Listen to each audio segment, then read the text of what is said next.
आप उठे समस्तीपुर से, बैग उठाए, किसी को बताया ही नहीं कि आप आईएएस की तैयारी करने जा रहे हैं। तुम अपनी महत्वाकांक्षा किसी को बताते हो और तुम योग्य होते हो तो जलन पैदा हो।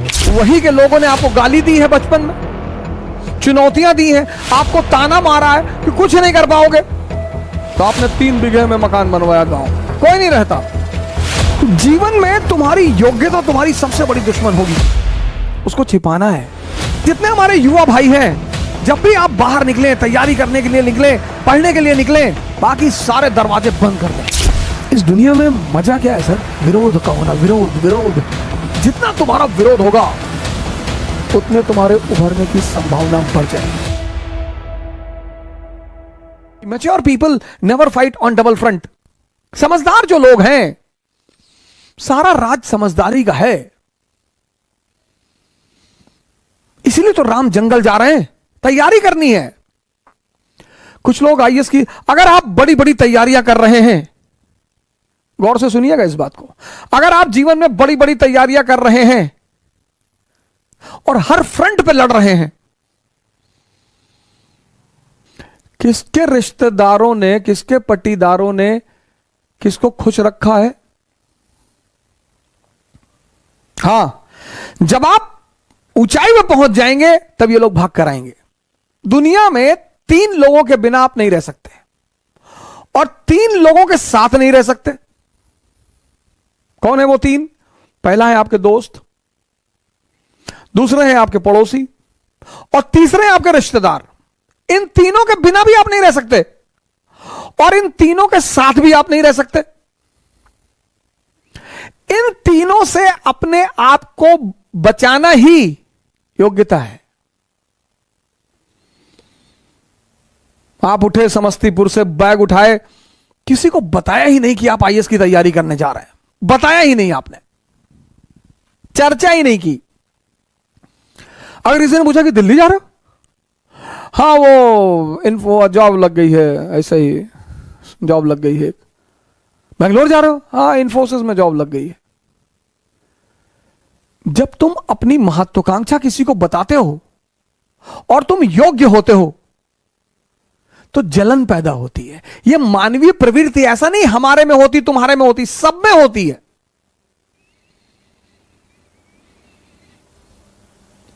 सब में। अभी तुमको ऑस्ट्रेलिया में आईएएस बना दिया जाए, तुम नहीं जाना चाहोगे। कौन जानता है तुमको ऑस्ट्रेलिया में हो गए आईएएस? इसलिए जब तुम आईएएस बनते हो, मंत्री बनते हो, नेता बनते हो, अपने घर की तरफ भागते हो। जितने लोग बंबई में कमाते, दुबई में कमाते, कमा वहां रहे हैं, मकान बनवाते हैं गांव में 2 बीघे में, हाँ बड़ा मकान, बड़ी बड़ी दीवारें और करीब 1 बीघे में मकान और ट्रैक्टर खड़ा हुआ है। क्यों? क्योंकि वो जो पट्टीदार हैं आपके, वो डेली उस मकान से गुजरेंगे और डेली मरेंगे। उसका मजा है सर। दूसरे को क्या दिखाना सर? अब आप गोरखपुर से गए, सेटल हो गए बंबई में, कौन जानता है आपको बंबई में? लेकिन बैजूडीहा गांव के आप रहने वाले हैं।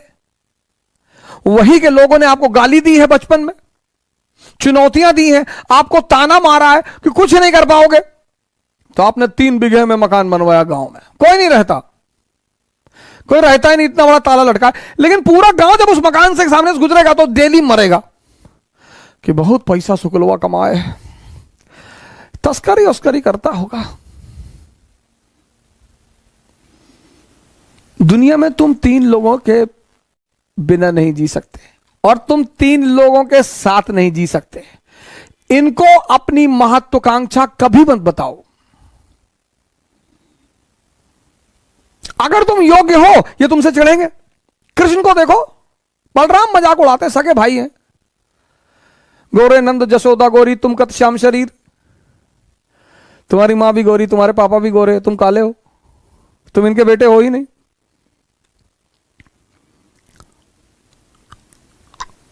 फिर बलराम एक दिन कृष्ण से कहते हैं कि ये वृंदावन के यादव लोग तुमको पीटने का प्लान बना रहे हैं।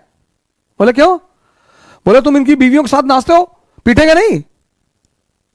अरे बोले यार तुम भाई टेंशन मत लो, हम हैंडल कर लेंगे। एक दिन बारिश हो रही थी वृंदावन में और कृष्ण ने गोवर्धन पर्वत उठा लिया उंगली पर। अब आप सोच के देखो कि कोई अपनी उंगली पर पर्वत उठा ले। Demonstration of power. शक्ति का प्रदर्शन। तब यादवों ने कृष्ण से कहा कि देखो भैया, तुम बीवी के साथ तो नाच ही रहे हो, तुम साली के साथ भी नाचो, हमको कोई टेंशन नहीं है।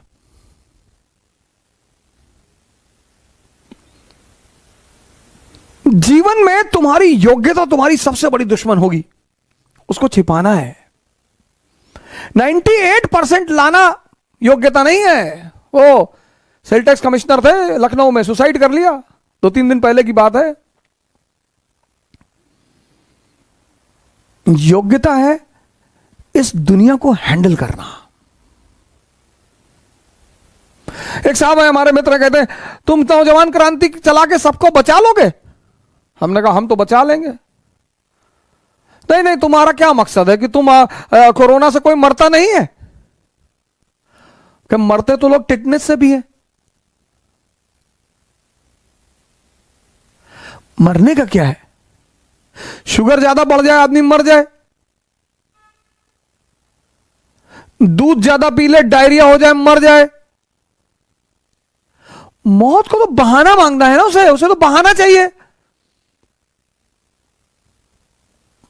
जो बड़ी क्रॉनिक बीमारियां हैं, कैंसर, बड़े सारे लोगों को मैं जानता हूं 10-10 साल से जिंदा है, कुछ नहीं हो रहा है।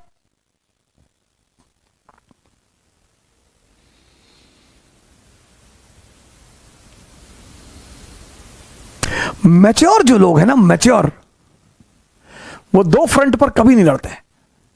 इसलिए जितने हमारे युवा भाई हैं, जब भी आप बाहर निकलें, तैयारी करने के लिए निकलें, पढ़ने के लिए निकलें, बाकी सारे दरवाजे बंद कर दें, सन्यासी हो जाएं। यह है सन्यास का मतलब।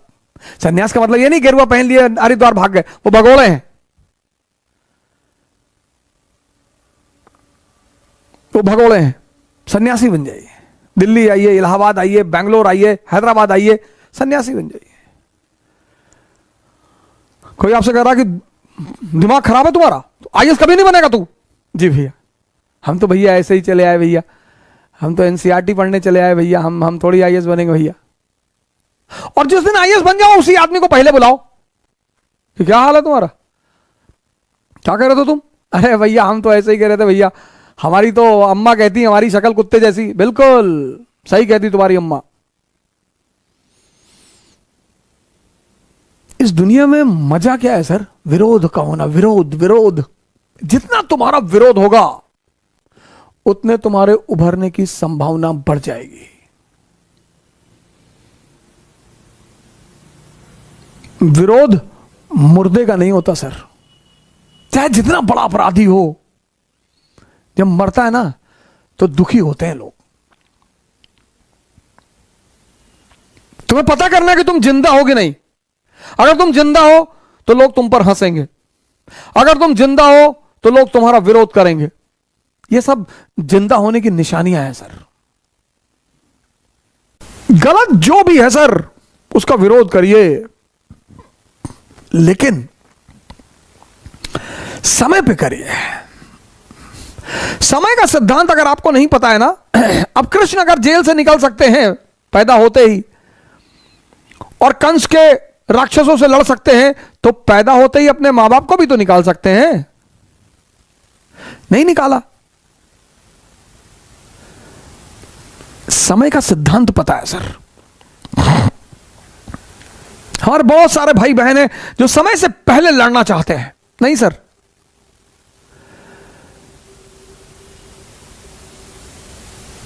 जितने लोग आपको ह्यूमिलिएट कर रहे हैं वो आपको ऑक्सीजन दे रहे हैं सर। दुनिया में सबसे बड़ा ऑक्सीजन क्या है? ह्यूमिलिएशन। उसको डिप्रेशन में कभी नहीं लेना चाहिए कि अरे हमारा विरोध कर, हमसे कर रहे तो तुम कर ही नहीं पाओगे। अच्छा है, जितने लोगों की ज्यादा तारीफ होती है पूरे जीवन, मैंने देखा मेरे बड़े सारे मित्र हैं, बड़े अच्छे अच्छे घरों में पैदा हुए, रईस घरों में पैदा हुए, जमीन पर कभी पैर ही नहीं रखा। हम उनके घर जाते थे, कभी कोई पंडित बैठा है, कोई हॉरोस्कोप देख रहा तो उनको बताता है राजा राजा सूर्य उच्च का है, मंगल उच्च का है, बुध उच्च का है। हमारा बोले संघर्ष बहुत है जीवन में। तो हमने एक बार अपने पिताजी से कहा, हमने कहा भाई यार सारा संघर्ष हमारी जिंदगी में यार, वो तो फलाने के लड़के को एक पंडित जी बता रहे थे, बोले बेटा पैसा मिला होगा अच्छा, जितने ब्यूरोक्रेट के बेटे हैं उनको बहुत हॉरोस्कोप वाले बड़ा उच्च उच्च बात बता, महामृत्युंजय महाजाप, ये योग है, वो योग है, गजकेसरी योग है, फलाना योग है। कुछ नहीं होता सर। हॉरोस्कोप का अपना एक महत्व है, उससे मैं इनकार नहीं करता, उसकी अपना एक इंपॉर्टेंस है। कभी मौका मिला तो मैं उस पर चर्चा करूंगा, पर कोई किसी का भविष्य नहीं बता सकता सर, कौन क्या करेगा।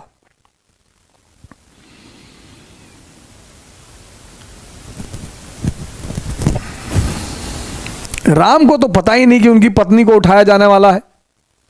ये इस धरती का नियम है सर। यहां भगवान भी पैदा होगा तो उसको अगले पल का पता नहीं होगा, लेकिन भगवान क्या करेगा, वो प्रेजेंट में जिएगा, अगला पल अपने आप अच्छा हो जाएगा। इंसान क्या करेगा, वो पिछले पल की सोचेगा या आने वाले पल से डरा रहेगा। इसलिए जिसका प्रेजेंट अच्छा नहीं होता उसका फ्यूचर कभी अच्छा नहीं होता। तुम्हारा अगर प्रेजेंट अच्छा है, इसलिए तुम देखो क्या वर्ड है प्रेजेंट। प्रेजेंट मतलब तोहफा।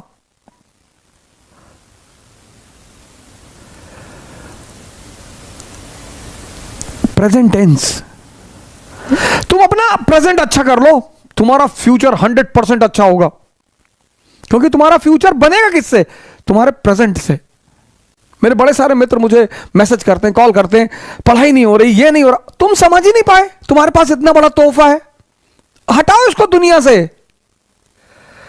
बुआ ये कह रही थी, मामा ये कह रहे थे, चाचा ये कह रहे थे, अब्बा ये कह रहे थे, फलाने, कहने दो।